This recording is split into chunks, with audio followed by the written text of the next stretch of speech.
Distinguished guests, ladies and gentlemen. Although born in London, the Singh twins, Amrit and Rabindra, grew up on the Wirral and received a Catholic convent education. The family home was full of books. Many of the books were illustrated, and art was an important part of their schooling. They note that their everyday engagement with art and craft would seem unremarkable and perhaps even everyday in India.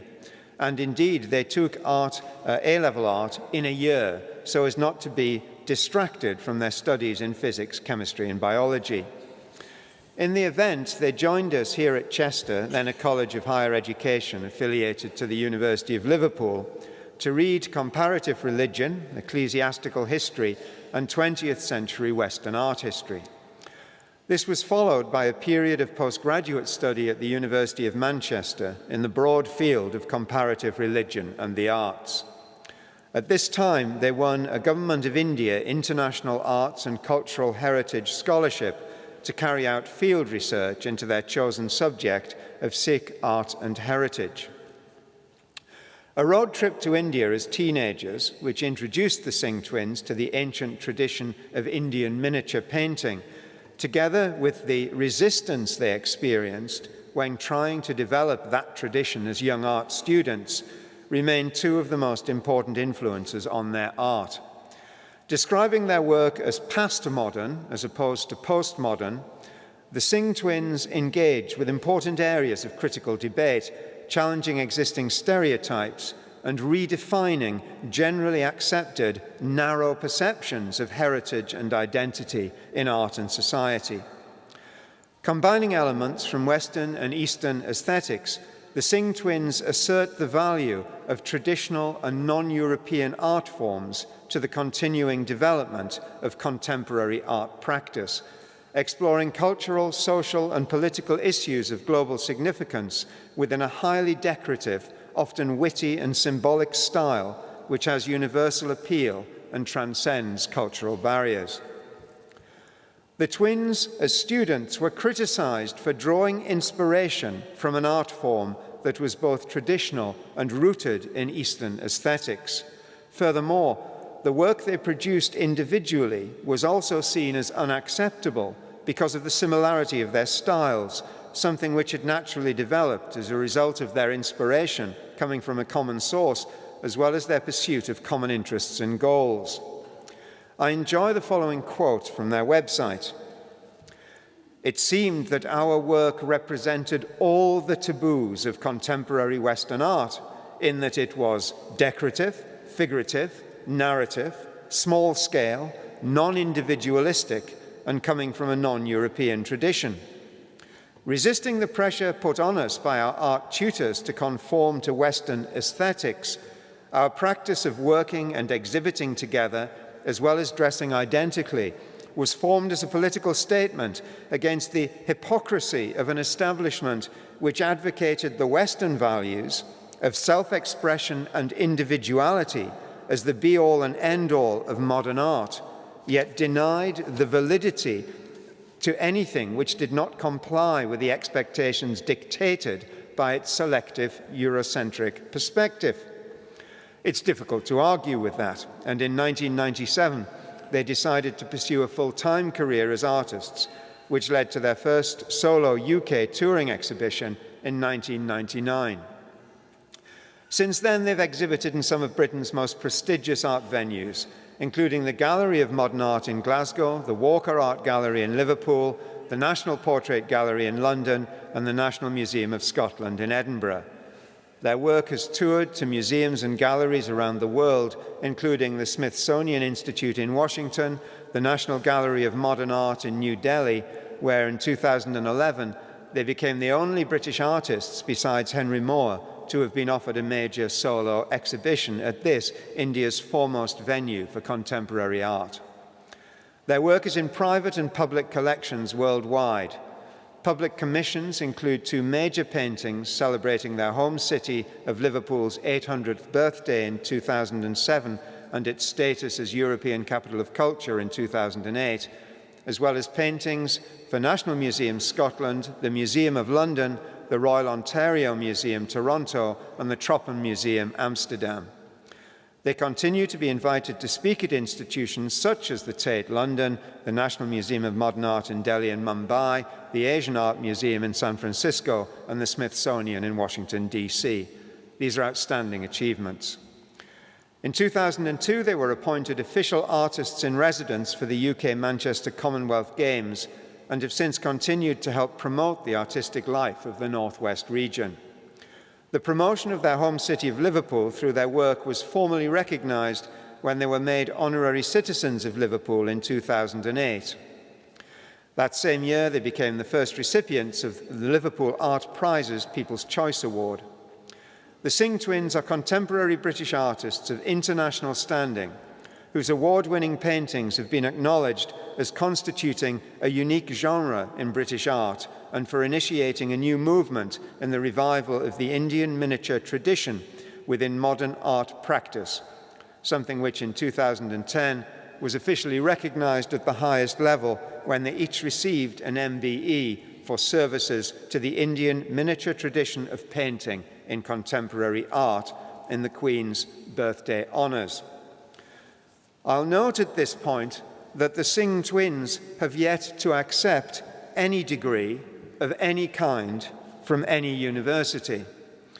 Notwithstanding, but with some trepidation, Vice-Chancellor, in recognition of outstanding contribution to British art, in the name of the Council and of the Senate, I present to you for admission to the degree of Doctor of Fine Art, honoris causa, in this university, the Singh twins.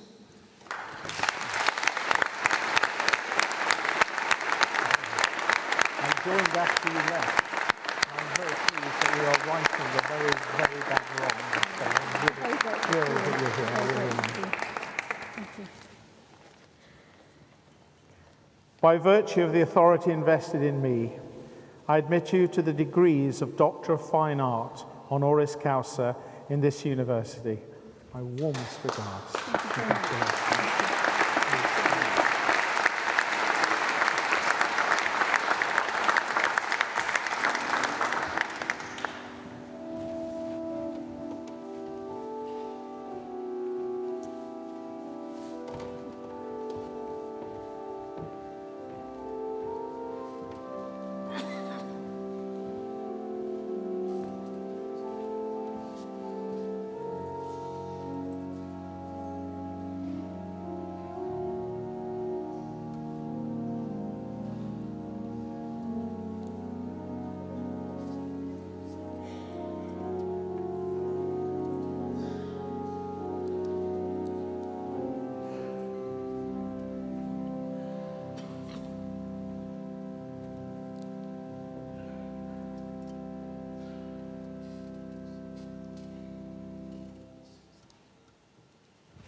It gives me great pleasure to invite the Doctors Singh to address the congregation.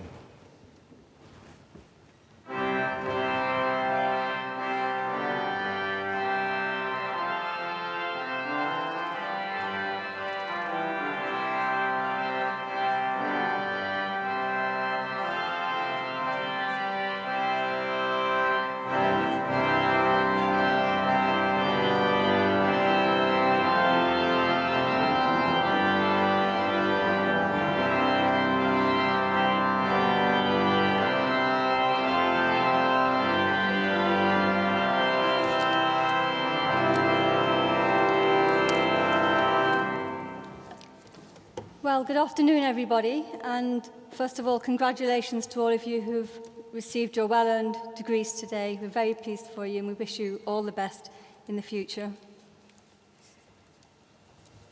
We ourselves have very fond memories of Chester College, as it was known back in the mid-80s when we enrolled as students of ecclesiastical history, comparative religion and 20th century Western art history. The 3 years we spent there were amongst the most enjoyable, rewarding, and influential times of our academic life, not just in terms of the diversity of knowledge and skills that we acquired, but also the deep friendships that we formed with fellow students and tutors alike.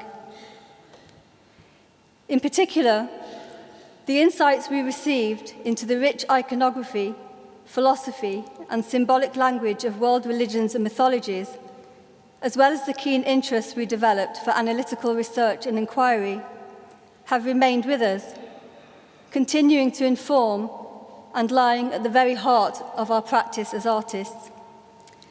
At the same time, it has to be said that as young art students whose passion for the ancient tradition of Indian miniature painting was dismissed by tutors as backward, outdated, and having no place within contemporary art practice, it also proved to be quite a challenging and difficult experience.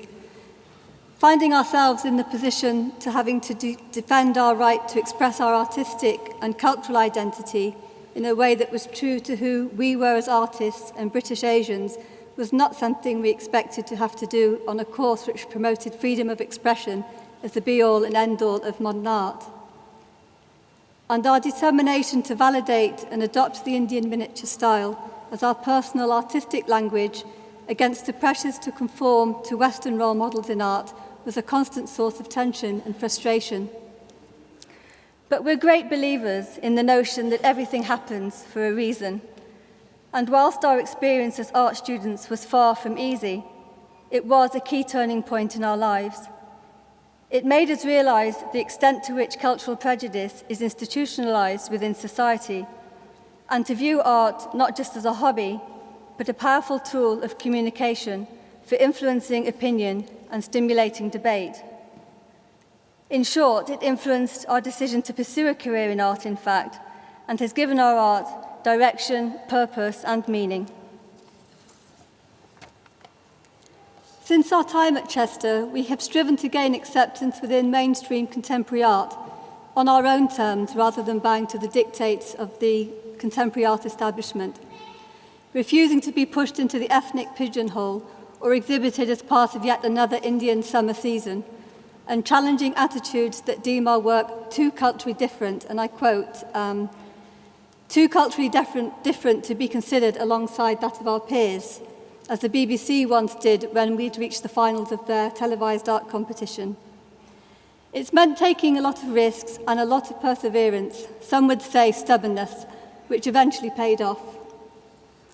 But it's the struggles rather than our successes that make being awarded an honorary doctorate for outstanding contribution to British art mean more to us than words can adequately express. And it's with sincere thanks that we are absolutely delighted to accept the honour bestowed on us by the University of Chester. We would also like to acknowledge our family who are here today and a few other individuals, including Julian Spalding, the former director of Glasgow Gallery of Modern Art, who gave us our very first public commission, and Professors Christopher and Colin Platt, without whose support and encouragement along the way we wouldn't be standing here now. Finally, if you allow us to indulge, our special thoughts go to a very dear uncle, Chachobal Dev, who sadly is no longer with us today, but whose unfailing belief that recognition of our work, as he used to put it, would be just a matter of time, has continued to spur us on over the years. And we can't help think just how thrilled we'd be today to know that he was right. Thank you. Thank you.